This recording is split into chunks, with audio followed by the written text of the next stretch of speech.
the biggest problem. Seems that the bike is working well. We just need to fix a couple of areas.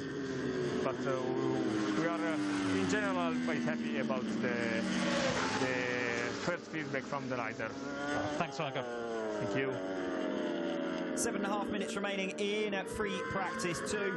Jonathan Rea, a quarter of a second down on his latest lap coming into the final sector, loses further ground in sector 4. That's been a trend compared to Razgat Lioglu throughout the day, that final sector, that pretty much everyone losing time through that. Yeah, and it is a little bit closer in that final sector compared to what it was in free practice 1, but certainly that's an area where you would expect the Yamaha to be quite strong. For Jonathan Rea, he's spent a bit of time in sector 1. He's only a tenth of a second slower than Toprak now, so he's closing in on what he needs to do. But it is piece by piece for Rea, but obviously enough. No points, no prizes in free practice. It's all about what you're going to do in the Super Bowl session tomorrow, and then obviously the opening race the weekend. Yes, it is in that final sector that Rea's actually made up a little bit of his time compared to Razgat Lioglu, and certainly compared to free practice 1.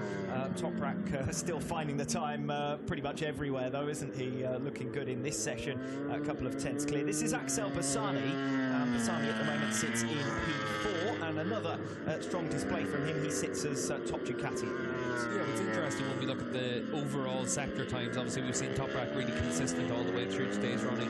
In the first and the fourth sections, Kawasaki have made a step forward. Lowe's fastest in sector 1, and Jonathan Rea fastest in sector 4, Toprak fastest in sector 2 and 3. So it is a case of everyone now trying to find that natural balance and where their bikes work a little bit better than others.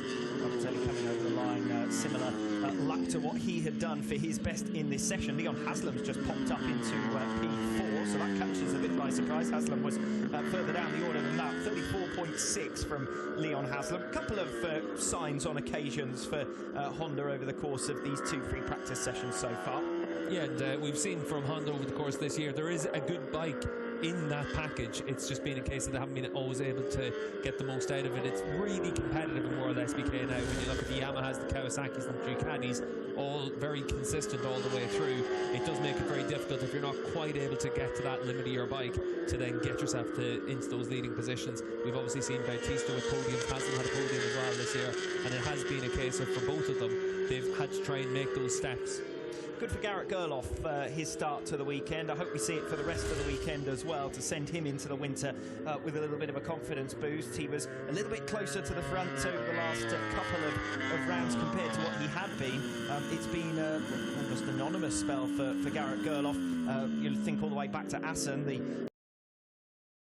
first 4 rounds of the season. Gerloff was absolutely superb, and you would have never in a million years believed that Axel Bassani was going to get on terms with him later on in the season and start to challenge for top independent, and that's something that Gerloff is actually going to genuinely have to defend over the course of this weekend, because he sits in 8th position in the championship, only 14 clear of Bassani. Yeah, and certainly for Gerloff, up until Assen, really looking, he was consistently at the front, able to run at the same pace and really battle with everyone in those leading positions. Had some podiums at the start of the year. I gave Leon Haslam a bit too much credit there. Front row for Haslam, not a podium. I just remember him down in Park Ferme a couple of times, but certainly for Garrett Gerloff, hopefully this is the sign of what we're going to see from him again next year. We want to see him up at the front of the field. He's an exciting rider. He's obviously had some tough times through the course of this season, but you want to see him able to show exactly what he can do on a superbike. Yes, Haslam's had a P4 and a P5. That's close enough, and a P4-5, I'm afraid, as far as next season is concerned, as he's set to move on from World SBK. 3 minutes still on the clock for FP2. Razgat Lioglu, the fastest man out there, but Jonathan Rea has chipped away at that margin. Garrett Gerloff also very much on the pace, and Leon Haslam with that stunning effort to go P4. Alex Lowe's currently rounds out the top 5. We come in now to the final laps from all of our big guns. Michael van der Mark just setting a new personal best, 1 minute 34.938. Yeah, so we've got the leading 11 riders now in the 1 minute 34s as well, so it is getting a lot closer now with Scott Redding all the way down in 11th 11th, but only 8/10 of a second off the pace, but on course for an improved lap time now as well. Alvaro Bautista on course for a fast lap as well at the halfway stage. Toprak on course for another consistent lap there, 34.3. That's about 1/10 of a second off of his fastest time, but still faster than what we've seen from anyone else. That's when Razgatlioglu can set a time that isn't an improvement, but is still faster than anyone else, that he is able to underline just the consistency that he is going to be able to demonstrate over the course of this weekend.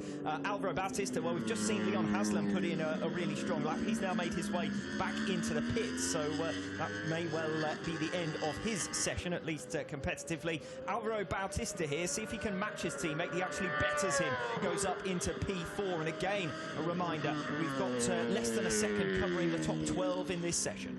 Yeah, and for the top 12, it's only 8/10 of a second separating them. It's going to get a little bit closer now as well. Scott Redding just coming into the last couple of corners. We catch up with the number 45. He's half a second off the pace, but could move himself up a couple of positions here. Well, he only needs to gain 2/10 of a second. He'll move all the way up from 12th position and up to 7th, and that's exactly what happens. 1 minute 34.827. Redding does go P7. Meanwhile, out on the circuit with 2 minutes to go, Garrett Gerloff heads into the 3rd sector, and he's up at the halfway mark on Razgatlioglu. Yeah, Gerloff up by 0.04 of a second, so good run through the first half of the lap, just about to come through to the end of Sector 3 as well. We'll keep an eye on his lap times on the number 31 Yamaha. Loses a bit of ground in Sector 3, he's 2/10 of a second off now.